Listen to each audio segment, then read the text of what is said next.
Chapter 15. Mr. Pendanski filled the canteens. The warden got a pitchfork out of the back of the pickup. She poked it through X-Ray's dirt pile to see if anything else might have been buried in there as well. "After you drop off X-Ray, I want you to bring back 3 wheelbarrows," she said. X-Ray got in the pickup. As the truck pulled away, he leaned out of the wide window and waved. "Zero's," said the warden. "I want you to take over X-Ray's hole." She seemed to know that Zero was the fastest digger. "Armpit and Squid, you will keep digging where you have been," she said, "but you're each going to have a helper. Zigzag, you help Armpit. Magnet will help Squid. And Caveman, you'll work with Zero. We're going to dig the dirt twice. Zero will dig it out of the hole and Caveman will carefully shovel it into a wheelbarrow. Zigzag will do the same for Armpit and the same with Magnet and Squid. We don't want to miss anything. If either of you find something, you'll both get the rest of the day off and a double shower. When the wheelbarrows are full, you are to dump them away from this area. We don't want any dirt piles to get in the way." The warden remained at the site for the remainder of the day, along with Mr. Pendanski and Mr. Sir, who showed up after a while. Occasionally Mr. Sir would leave to take water to the other groups of campers, but otherwise he and the water truck stayed parked there. The warden saw to it that nobody in Group D was ever thirsty.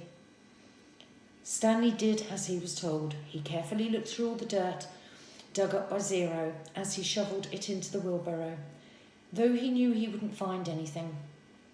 It was easier than digging his own hole. When the wheelbarrow was full, he took it a good distance away before dumping it.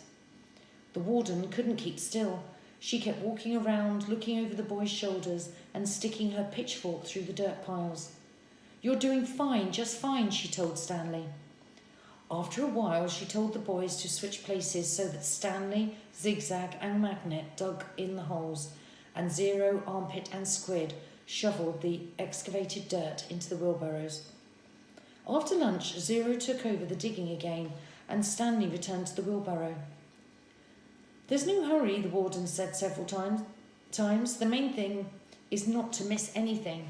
The boys dug until each hole was well over 6 feet deep and wide. Still, it was easier for 2 boys to dig a 6-foot hole than it was for 1 boy to dig a 5-foot hole.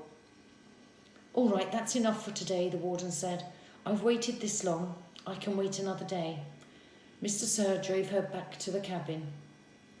"I wonder how she knew all our names," said Stanley as she walked back to the compound. "She watches us all the time," said Zigzag. "She's got hidden microphones and cameras all over the place, in the tents, the rec room, the shower." "The shower?" asked Stanley. He wondered if Zigzag was just being paranoid. "The cameras are tiny," said Armpit, "no bigger than the toenail on your little toe." Stanley had his doubts about that. He didn't think they could make cameras that small. Microphones, maybe. He realised that was why X-Ray didn't want to talk to him about the gold tube at breakfast. X-Ray was afraid the warden might have been listening. One thing was certain. They weren't just digging to build character. They were definitely looking for something. And whatever they were looking for, they were looking in the wrong place. Stanley gazed out across the lake toward the spot where he had been digging yesterday when he found the gold tube. He dug the hole into his memory.